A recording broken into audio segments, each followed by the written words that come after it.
on a envoyé des Juifs à Belgis.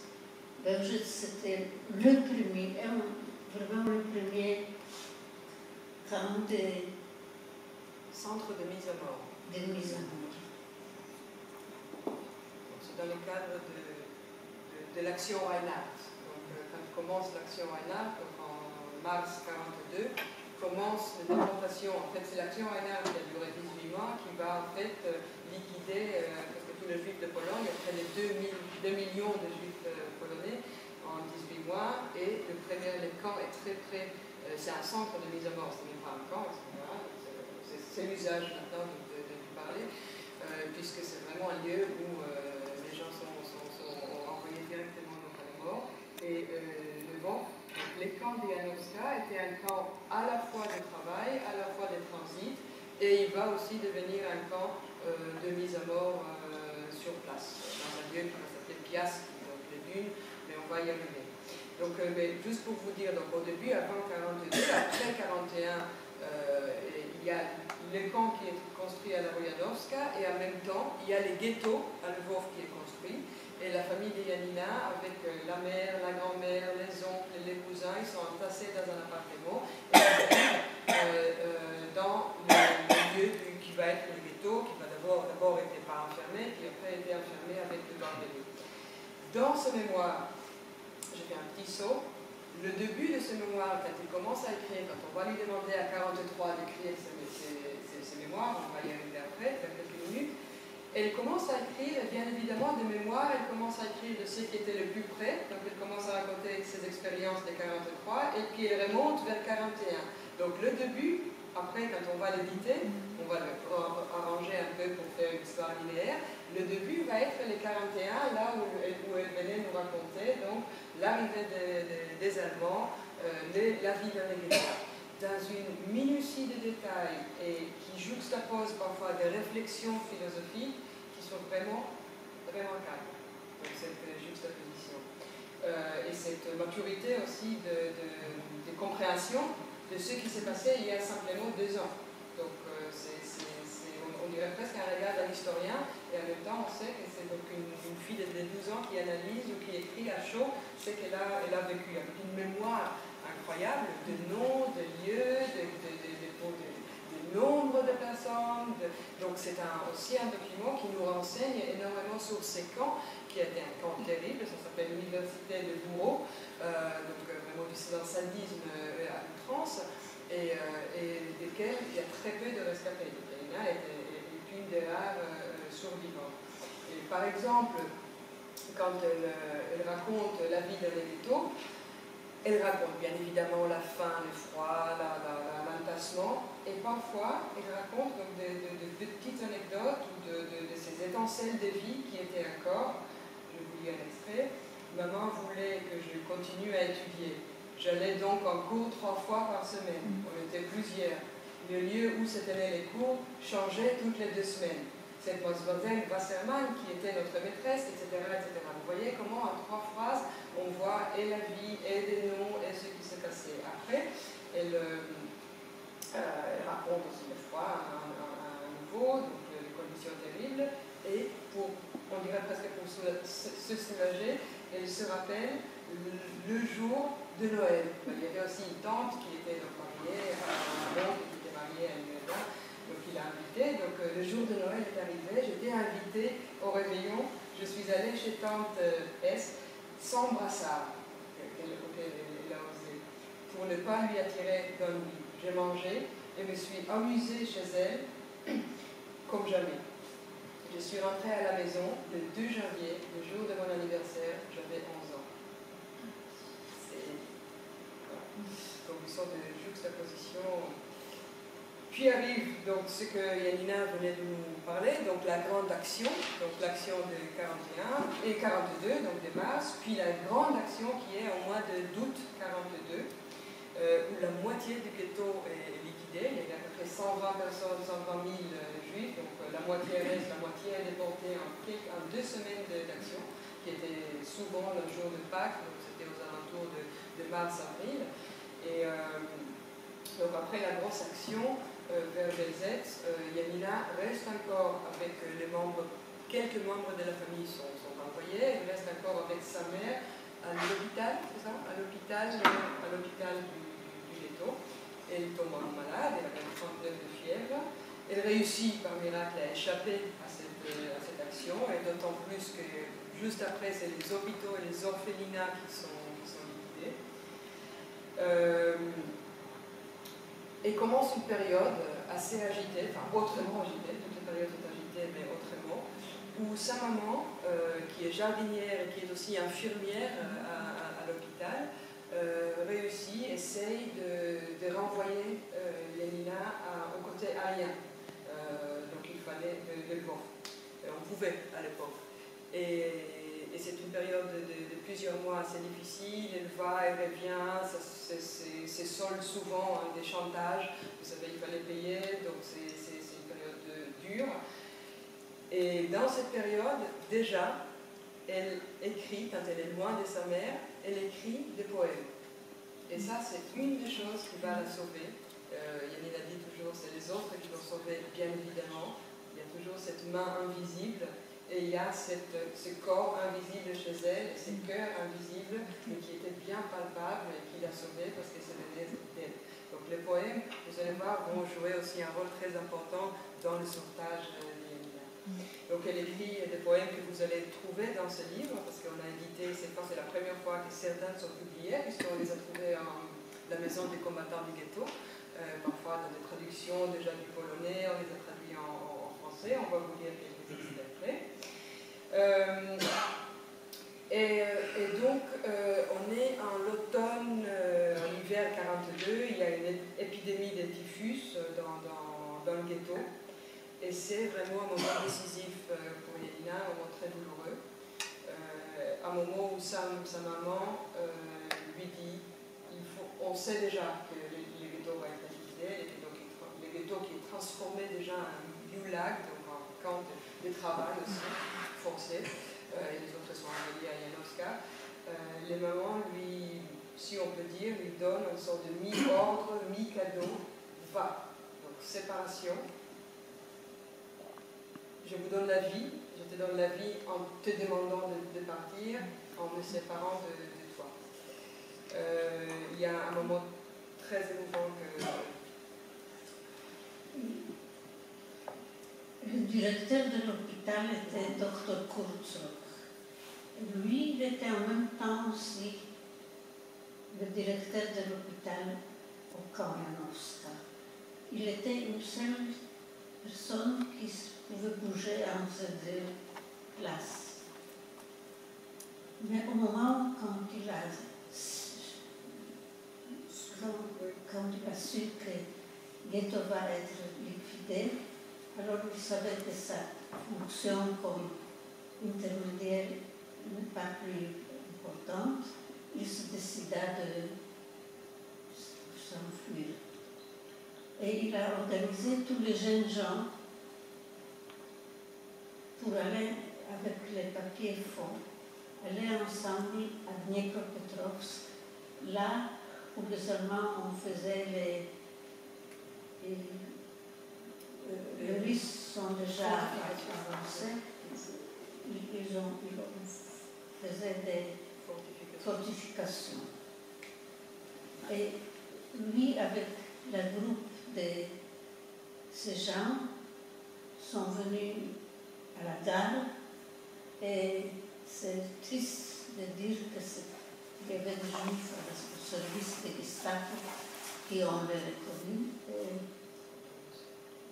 ont les dénoncé. Pourtant, les travailleurs de l'hôpital qui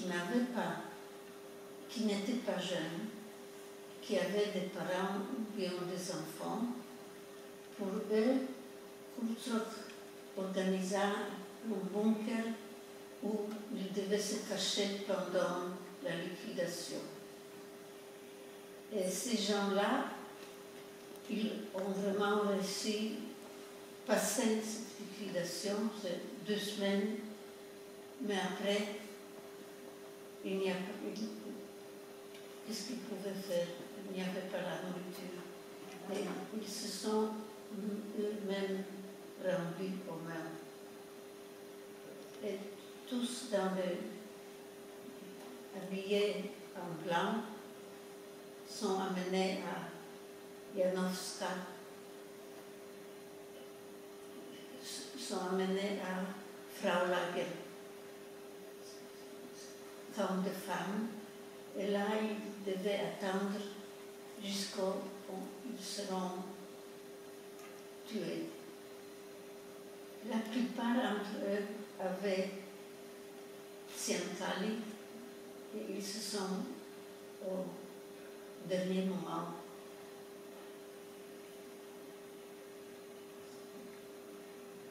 eux-mêmes empoisonnés. Se suicider. Oui. se suicidaient. Et parmi eux, la mère. Je suis allée avec ma mère dans ce bunker. Mais ma mère avait une attaque de hystérie. Elle me demandait, tu dois me quitter. Même je ne sais pas qu'est-ce qui va se passer avec toi. Je ne veux pas que tu restes près de moi. Et je ne pouvais pas supporter son cri. Elle criait. Alors je savais si je la quitte, ce sera mouvement aussi, mais je serai tout à fait seule.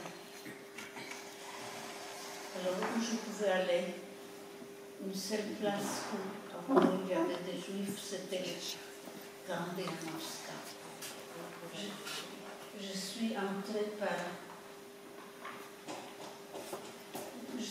à l'hôpital du camp, qui était assez éloigné des places où les gens travaillaient. Et je passais 2 semaines là où on a travaillé, où on cousit des habits pour les soldats. Et j'étais dans un groupe, la dernière groupe qu'on a amené dans les camps, dans les camps de femmes, après que les gens de l'hôpital étaient déjà morts. On voulait m'épargner de voir ça. Et j'écris une poésie qui s'appelle à ma mère. Je peux vous lire. À maman. À maman.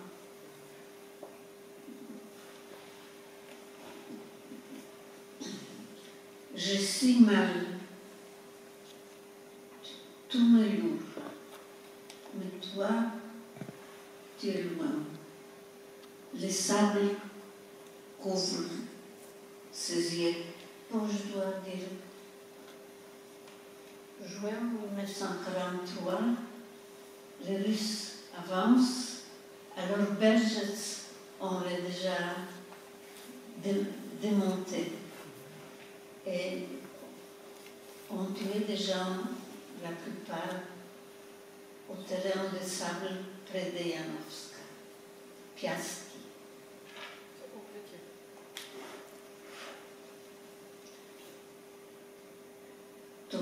Ton cœur chéri a cessé de battre. Pourquoi m'as fait-tu mal et m'as-tu laissé en seul? Parmi tant d'étrangers, seul je dois supporter ma peine. Tu peux seulement me regarder de là-haut et me protéger et me sauver d'autres souffrances. Et quand il fera nuit, si silence nous entoure, tu viendras près de moi. Tu t'asseras sur mon grabat et embrasseras mon front, comme jadis. Je compte les heures, les minutes entre cette réunion merveilleuse. On embrassa l'une et l'autre joyeusement comme ce sera joli ensemble. Alors mon cœur sera gai, léger et paisible, mais le rêve sera courte, trop courte pour me réjouir assez. Tu rapporteras très vite. Ce monde te fait peur, je le sais. Et les hommes ont de mauvais visages. Je jette ma couverture, j'essaye de me couvrir sur mon couverture. Je cherche de quoi me consoler. Une telle nuit merveilleuse seulement augmente mon douleur. Mais j'espère que tu reviendras. Que ce n'est pas encore tout passé. Viens, maman, viens, viens, ma chérie. Et peut-être ce poème m'a sauvé la vie. Comment? Pendant la nuit, dans le camp de femmes, quand il faisait très chaud, quelques femmes plus audacieuses sont sorties et étaient assises sur l'escalier des baraques. On a chanté pendant la nuit. Et moi, je récitais des vers. Et je récitais aussi ces vers, cette poésie-là. Il existait dans le camp un groupe de gens qui étaient actifs dans la résistance. Il y avait un qui s'occupait de recevoir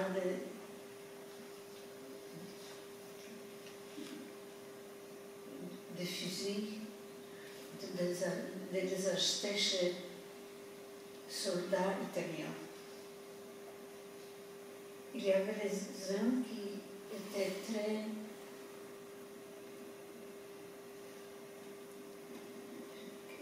très actifs pour aider aux autres. Je vous donnais un exemple d'une aide. Quand on entre dans le camp, on passe par le bureau. Dans le bureau, ce sont les prisonniers juifs qui travaillent. Ils demandent chacun quand vous êtes né. Et moi, je dis 1931. Alors, il va noter 1926. Il m'a fait plus. Oui, parce que les enfants, ils savaient. Quand les gens âgés passent,